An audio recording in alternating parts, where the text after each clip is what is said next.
Good morning. I have no idea what day in January it is because I'm recording this ahead of time. This little project got stuck in my brain and wouldn't come out. So presumably we've already made our covers, and this is an insert that will go into the final tab-bound booklet.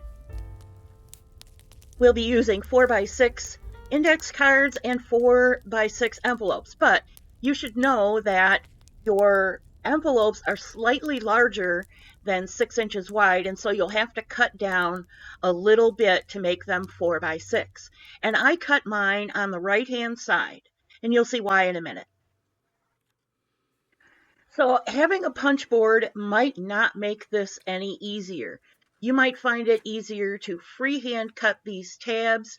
It's totally up to you. So what I have, stack number 1, is a file card, an index card, where I've made a left-hand tab on a punch board, and then I rounded the outside corner. And underneath it is a matching envelope, and all I'm doing is gluing up the envelope with the index card on top of it, and on the right hand side is where the envelope is actually cut open. Number 2 up there is the stack of file folder cuts and their corresponding envelopes, and all I'm doing is gluing one on top of the other. I certainly could have just made a series of little tabs and put them on the top edge of that envelope and probably lined them up better than I have.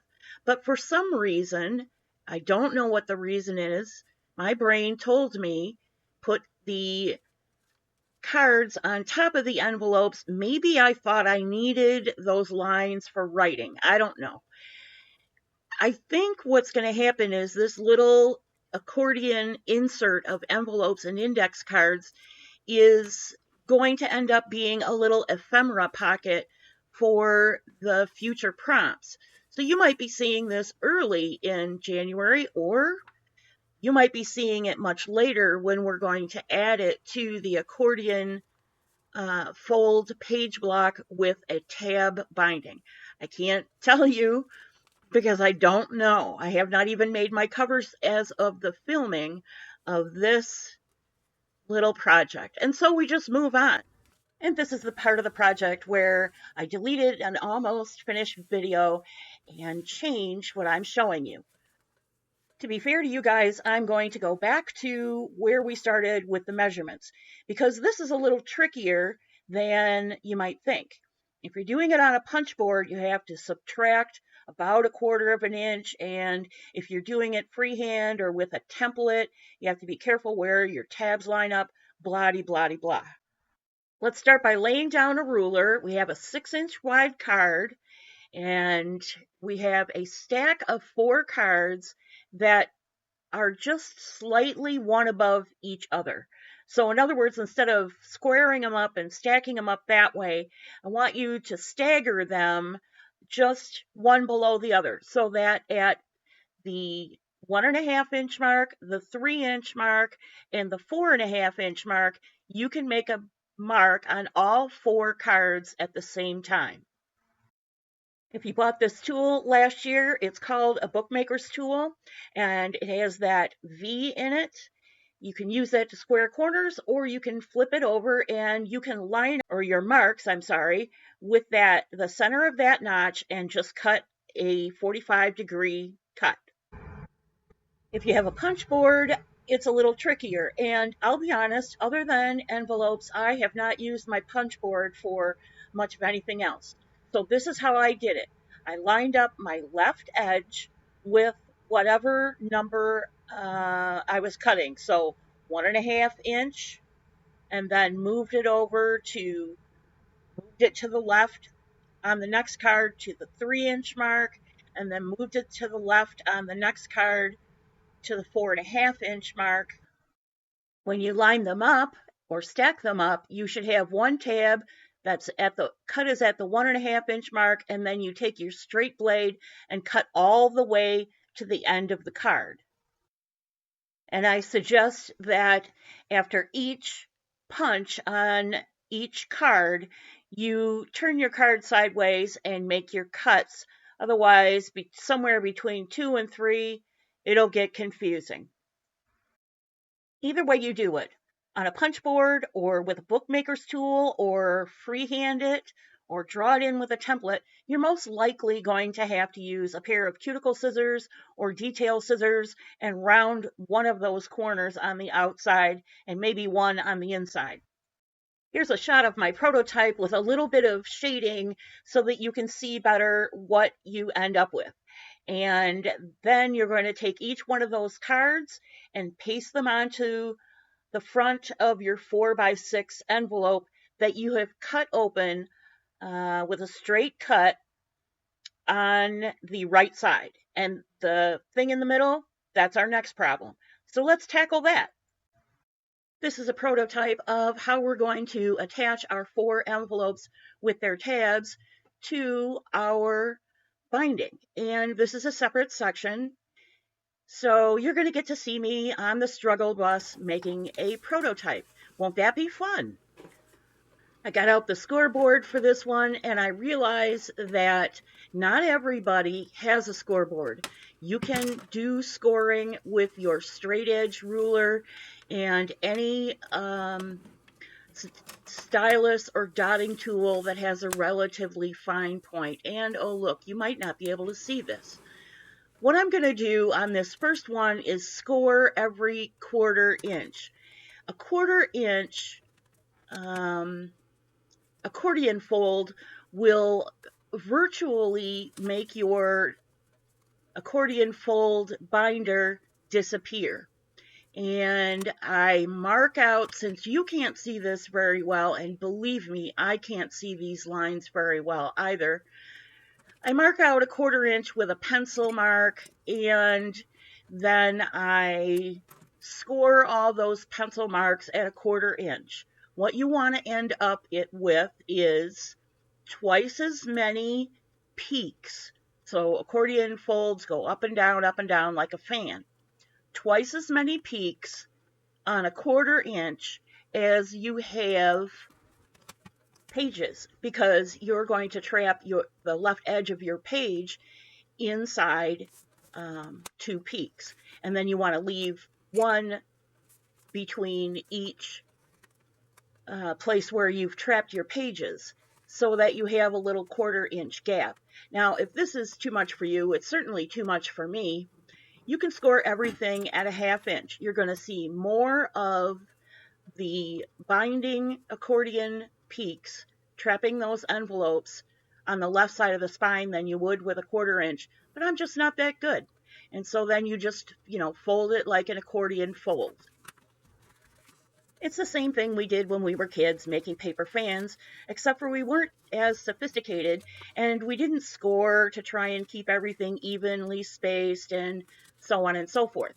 What I want you to notice is that on the right and left side, we have a 1/2 inch. So we skipped the first 1/4 and the last 1/4 to give us deeper wings to affix to our book. Here's my 1/2 inch fold sample here, and I'm going to cover it. And you might be wondering why I scored it and folded it first. And the reason is because that trained those folds into my piece of scrap 4x6 card, so that when I go to refold it, even though there's glue and paper over those folds, I'm gluing it down flat, and those folds are already in there, the accordion will refold much easier. Let's skip ahead and cover our envelopes with our little tabs on the top. Well, it seems that the camera was not on for that part. I don't know if I turned it off or the battery died, but we're back again with our dry envelopes with their little tabs.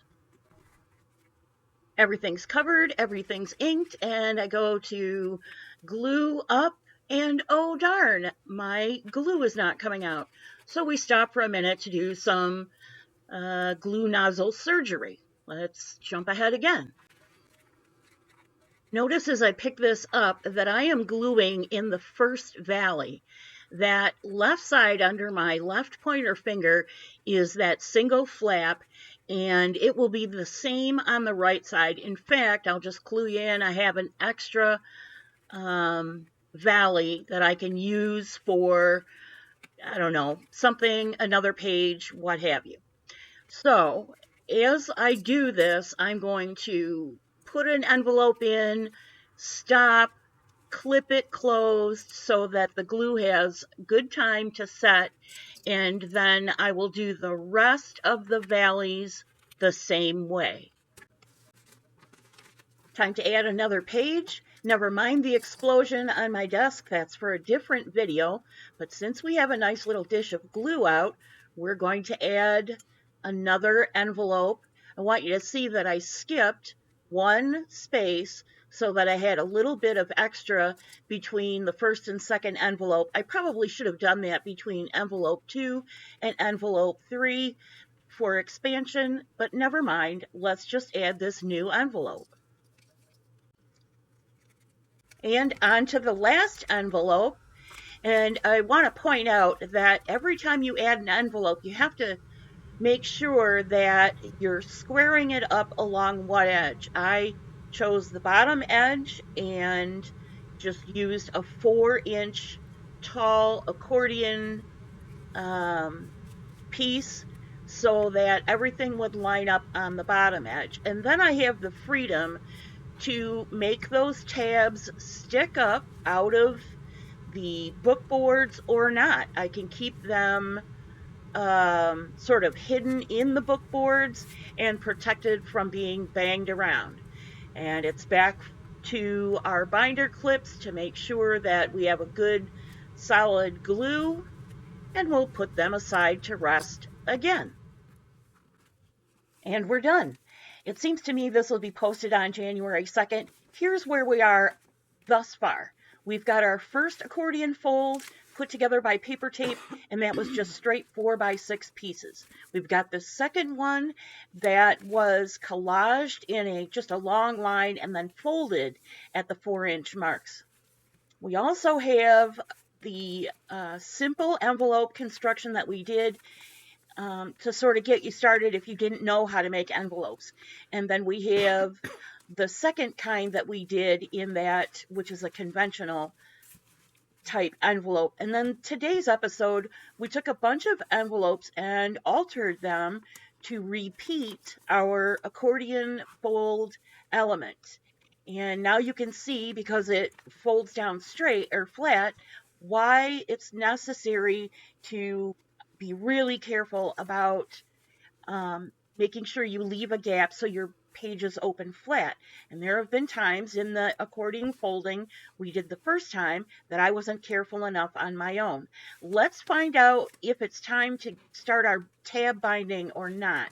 We have just, including covers right now, if you just did everything along the way I did it, you're bumping an inch. It's somewhere right around 3/4 of an inch wide at the spine.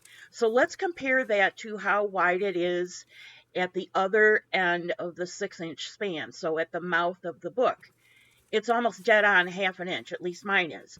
So that means that I think probably tomorrow, which is Friday, we'll decide how we're going to do our tab binding. And we have a choice. We can work in our book without binding it at all if that feels more comfortable, or we can do the binding. Nevertheless, on Friday I will do the binding prototype at least. Don't forget, today's volunteer demonstrator for prompt number 2 is MyGreenCow, and I have a mystery package sitting on my desk. There's only 2 people I can think of who would send me what's in that package. And if it wasn't one of them, I have no idea. Thanks for joining me. See you real soon.